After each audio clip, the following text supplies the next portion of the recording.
Dear students, myself Dr. Deepti Srivastav, Associate Professor, Department of Zoology, Government Nungar College, Bikaner. Today we will discuss on ammoset larva. Introduction. The larva stage formation of the primitive lamprey known as ammoset larva. It has many properties of ancient chordates and has some properties of the vertebrates like a dorsal nerve cord, primitive form of nervous system, gill slits, notochord, and a brain with eyes. This larva is a typically petromyzon fish.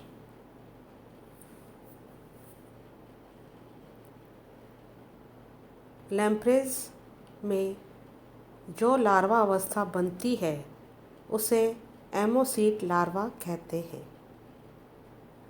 इस larva में कई गुण होते हैं जो ancient chordates के समान होते हैं।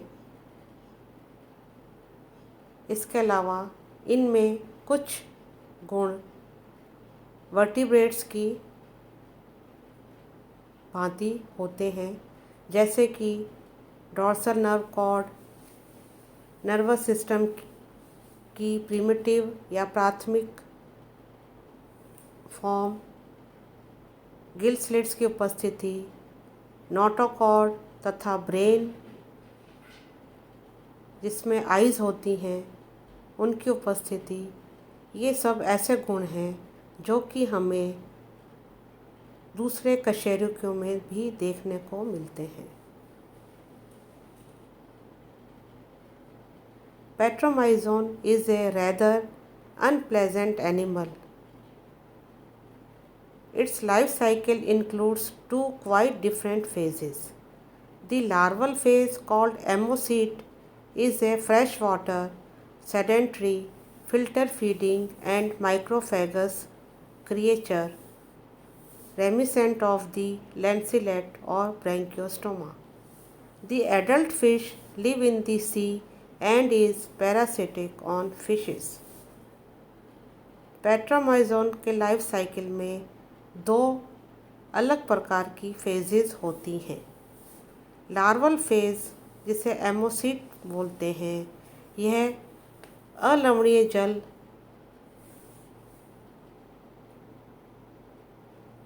में पाई जाती है, एकल होती है।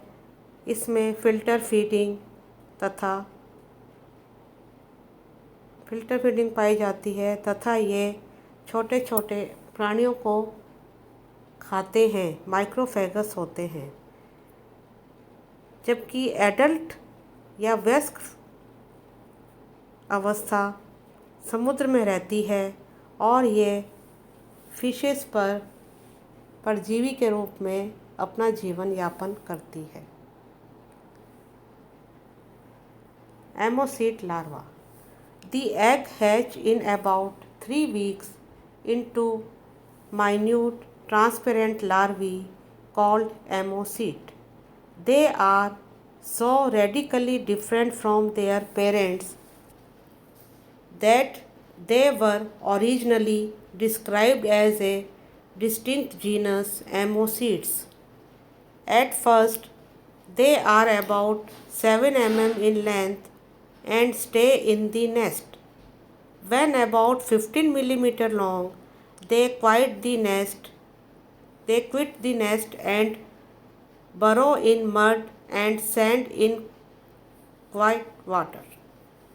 Each larva constructs and inhabits a V or U-shaped tunnel.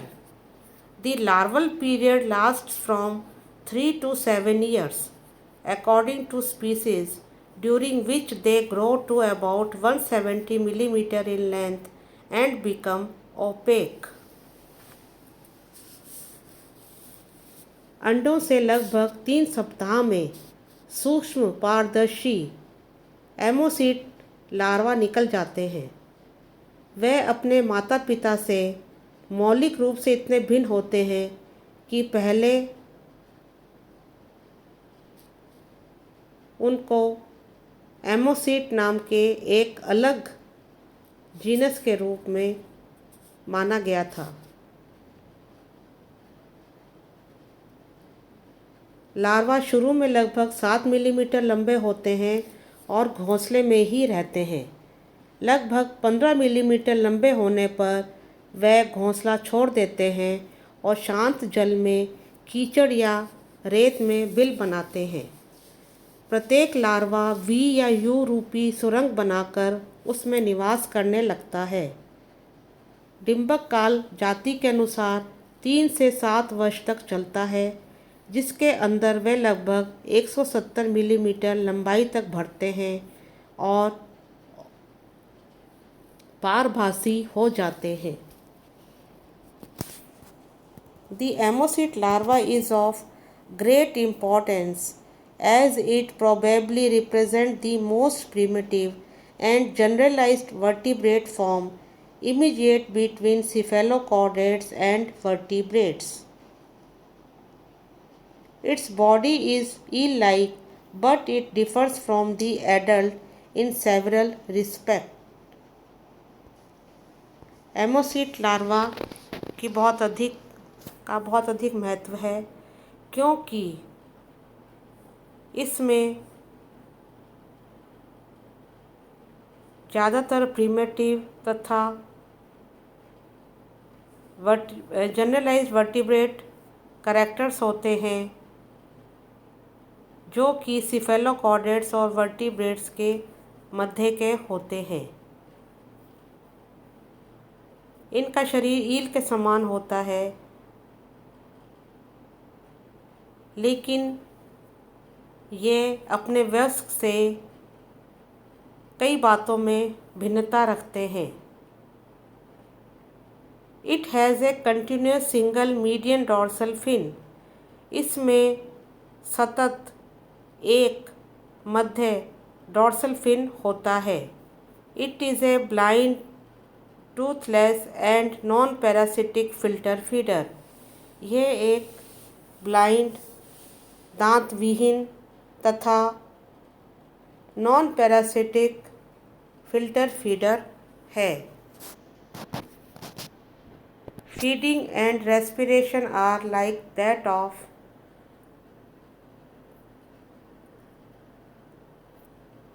Branchiostoma.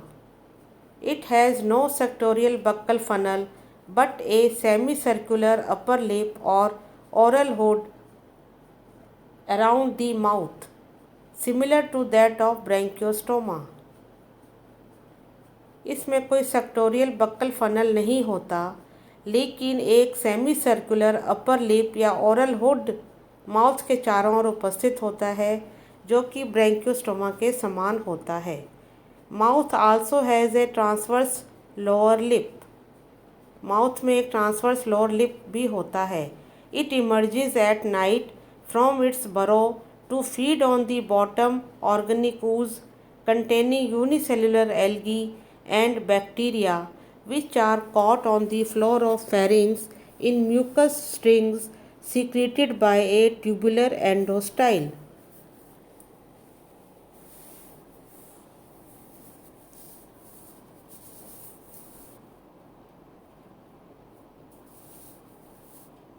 यह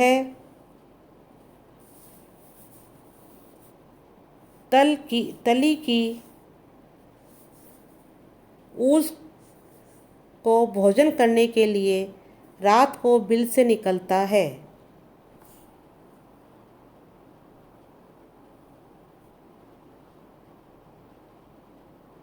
यह अधोग्रसनी खांच या एंडोस्टाइल से स्रावित श्लेष्मडोरियों द्वारा एक कोशिकीय शैवाल तथा बैक्टीरिया को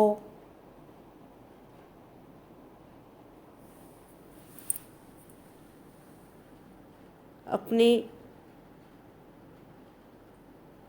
ग्रसनी के फर्श पर या ग्रसनी के फ्लोर पर पकड़ लेता है। एक जोड़ी मस्कुलर फ्लैप से बना हुआ व्हीलम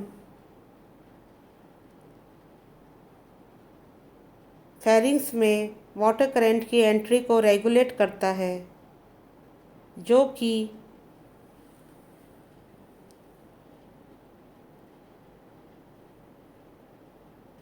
पीछे ईसोफेगस तक जाती है।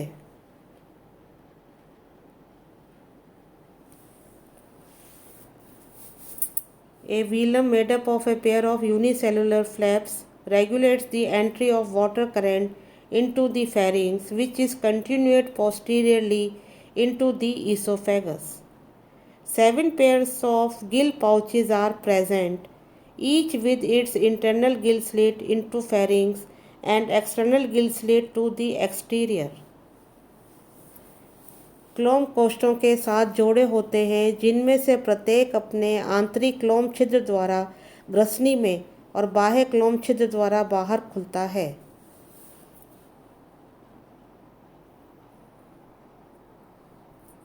Branchial basket supporting the pharyngeal wall alternately expands and contracts, drawing water through mouth into pharynx and pumping out through external gill slits. ग्रसनी की भित्ति को सहारा देने वाली क्लोम बास्केट बारी बारी से सिकुड़ती और फैलती है। इससे जल मुख द्वारा ग्रसनी में खिंचता है और बाह्य क्लोम छिद्रों से बाहर पंप हो जाता है। Thus, water circulation is by muscular activity and not by ciliary activity as in branchiostoma. इस प्रकार जल परिवहन पेशीय क्रिया द्वारा होता है, ब्रैंकियोस्टोमा की भांति सिलियरी एक्टिविटी द्वारा नहीं। This is probably a necessary evolutionary development for engulfing larger pieces of food. ये संभवतः भोजन के बड़े टुकड़ों का परिग्रहण करने के लिए आवश्यक विकासीय परिवर्धन के कारण होता है। Liver, bile duct, gall bladder and pronephros are present. यकृत, पित्त वाहिनी, पित्ताशय और आदि वृक्क उपस्थित होते हैं। Pericardial cavity enclosing heart connects with coelom. हृदय को बंद रखने वाली पेरिकार्डियल कैविटी सीलोम से संबंधित होती है। Paired eyes remain hidden under thick skin and muscles. युग्मित नेत्र मोटी त्वचा और मांसपेशियों के नीचे छिपे रहते हैं। Unpaired median pineal eye is well developed, but hypophyseal and nasal sacs are poorly developed. अयुग्मित मध्यवर्ती पीनियल नेत्र भली भांति विकसित होता है, परंतु हाइपोफाइजियल सैक तथा नेजल सैक्स अल्प विकसित होते हैं। Metamorphosis. After a prolonged larval life of 3 to 7 years, ammocytes undergo several radical structural changes to metamorphose into the semi-parasitic adult form. 3 से 7 वर्ष के लंबे लार्वल जीवन के पश्चात एमोसीट से अर्धपरजीवी वयस्क में कायांतरित होने के लिए अनेक संरचनात्मक परिवर्तन होते हैं। First, oral hood is replaced by a suctorial buccal funnel with strong and sharp teeth, tongue, rounded mouth and a complex musculature. मुखाच्छद या ओरल हुड का मजबूत और तेज दांतों से युक्त बक्कल फनल, जीवा या टंग, गोल मुख और जटिल मांसपेशी द्वारा प्रतिस्थापन होता है। Endostyle changes into a thyroid gland below pharynx. अधोग्रसनी खांच फेरिंग्स के नीचे थायरॉयड ग्रंथि में परिवर्तित हो जाती है। Velum becomes reduced to guard the opening of respiratory pharynx only. Velum केवल श्वसन ग्रसनी के छिद्र की रक्षा करने के लिए हवासित हो जाती है। Esophagus separates from respiratory pharynx, which becomes a blind sac. ग्रसिका श्वसन ग्रसनी से पृथक हो जाती है, जो एक अंधकोश बन जाती है।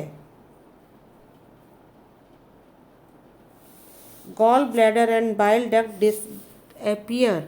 पित्ताशय और पित्तवाहिनी लुप्त हो जाते हैं। Esophagus separates from respiratory pharynx, which becomes a blind sac.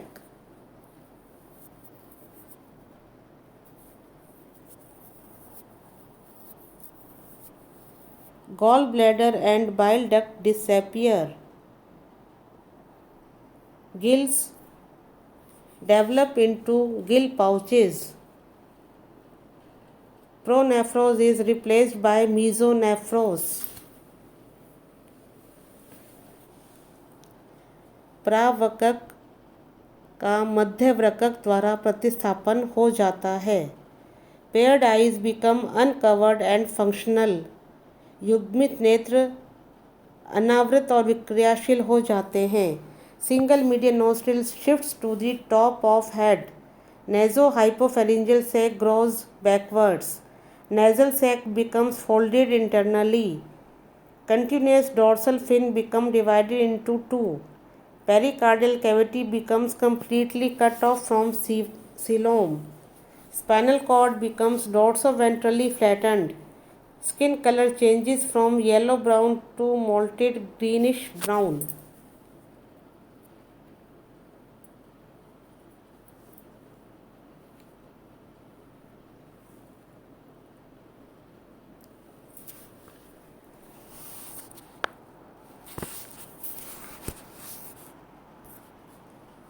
After metamorphosis, the young lampreys swim down to the sea, where they remain for 3 or 4 years before reaching maturity. When they once again migrate to stream or rivers to spawn and die, gonads become mature at that time when adults return river from spawning. कायांतरण के पश्चात young लैम्प्रेस तैरकर समुद्र में पहुंच जाती हैं। वहां वे परिपक्वता प्राप्त करने के लिए 3 या 4 वर्ष रहती हैं। एक बार फिर वे अंड जनन और तत्पश्चात मरने के लिए नदियों या सरिताओं में प्रवास करती हैं। Economic importance. Lampreys have posed a great economic problem to the fisheries in some regions. They destroy valuable fish by feeding on their blood and body fluids. Fishes so attacked die or become so debilitated as to fall a prey to disease or predators. The scars left on the body of fishes render them unfit for the market. Flesh of lampreys is used for food in Europe and America to some extent. Larval lampreys are sometimes used for bait. In general, sea lampreys are very detrimental. कुछ क्षेत्रों में lamprey ने fish industry के सम्मुख एक बड़ी आर्थिक समस्या खड़ी कर दी है। वे मूल्यवान मछलियों के रुधिर तथा शारीरिक द्रव्यों को खाकर उनको नष्ट कर देती हैं। इस प्रकार आक्रमण किए जाने पर मछलियां मर जाती हैं या वे इतनी क्षीण हो जाती हैं कि रोगों अथवा परभक्षियों का शिकार हो जाती हैं। मछलियों के शरीर पर छोड़े गए क्षितिज चिन्ह उन्हें बाजार के लिए अनुपयुक्त बना देते हैं। लैम्प्रेस का मांस कुछ सीमा तक यूरोप तथा अमेरिका में प्रयोग किया जाता है। लार्वा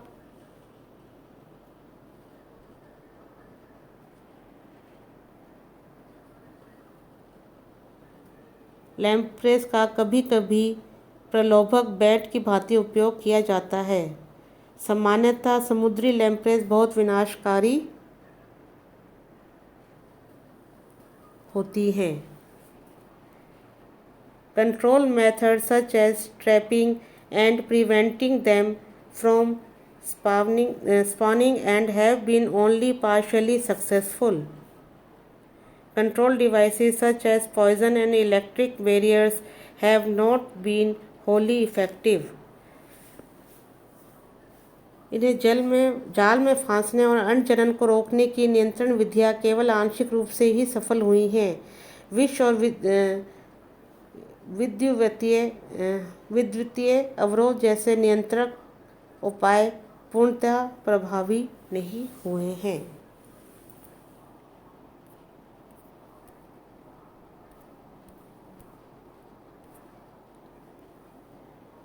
ये देखिए एमोसिट लार्वा का जनरल इंटरनल स्ट्रक्चर हमें यहाँ पर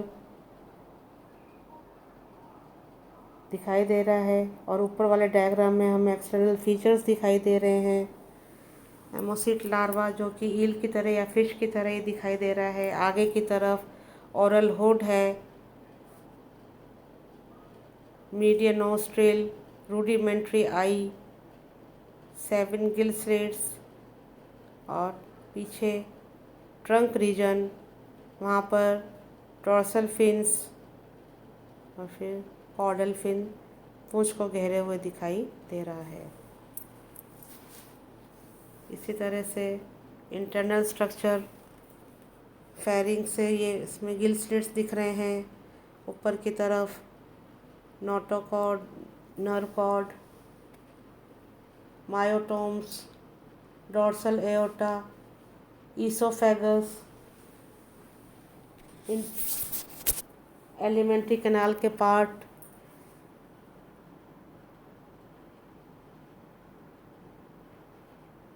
किडनी दिखाई दे रही हैं, liver, gall bladder, heart,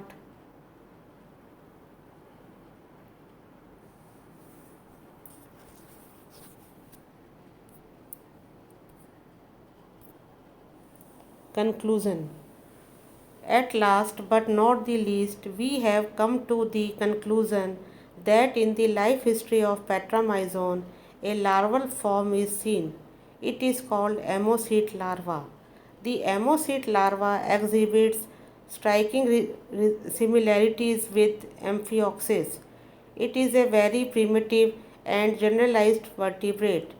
It may be regarded as the connection link between Amphioxus and Cyclostomata. Petromyzon की लाइफ हिस्ट्री से हमें ये निष्कर्ष मिलता है कि पेट्रोमाइजोन का लार्वा एमोसिट लार्वा है। एमोसिट लार्वा में एम्फियोक्सिस से काफ़ी समानताएं होती हैं। यह एक बहुत आदिम तथा सामान्य वर्टिब्रेट है।